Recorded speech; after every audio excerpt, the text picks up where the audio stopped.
आज मी चालले काजू काढायला रानात. कुठं म्हणते कुठं पर्या मग कुठं आपण टोल्याच्या गावात टोल्याच्या हिरको टोल्याच्या गावाला जाते काजू काढायला. आमचं स्मशान बघायचं. स्मशान घराच्या 5 मिनिटं अंतरावर आहे. थांब. माझी आहे एवढी पटापट पटापट चालते ना की मला धावत जायला लागतं त्याच्या मागून एकसारखं. पांढरं पांढरं हो मी काढा पडला काजू खराब झाली असं अशीचं म्हणणं माझ्या. हे आमचं टोल्याचं गावान इथे पहिले आमची 20 झाली होती शेती करायचो आम्ही, पण आता आम्ही तिथे काजू लागलाय त्याच काढायला आलो आम्ही. आता काजू लागलाय त्या बघायला काढायला. पण मी ह्या ठिकाणाला नाही मोठं झाड म्हणून बोलते. टोल्याचं गाव नाही मोठ्या झाडाजवळ ही एक निशाणी आहे इथली. ही मेला पहिला होता. ही आमची दले होती ते 20 त्याने आता काजू लागले. कुठेही काजू लागले तुझ्या इथे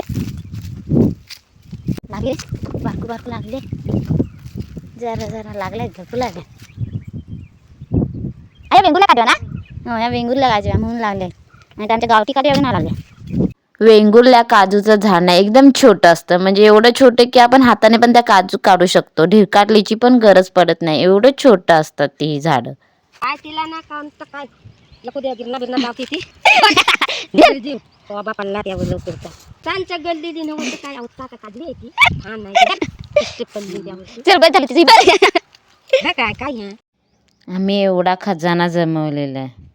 पण ह्या वेंगुर्ल्या काजू ना ओल्या काजू चवीला एवढ्या जास्त चांगल्या नसतात जेवढी आपली गावठी काजू चवीला चांगली असते. वेंगुर्ला काजव्या फक्त एकाच गोष्टीसाठी चांगले आहे हाताजवळ भेटतात काढायला. आणि आपल्या गावठी काजू एवढा मोठा पसार असतो. मी कधी गेली ना माटलाडीवरती की मग सांग दाखवली तुम्हाला केवढा मोठा पसार असतो. गावठी काजू मस्त खायला पण मस्त. एवढ्या काजूत नाही एवढंच बोंड चांगलं भेटलं आहे. हातानं तोडायचं ते हातभर चालतं चांगली तेच का तू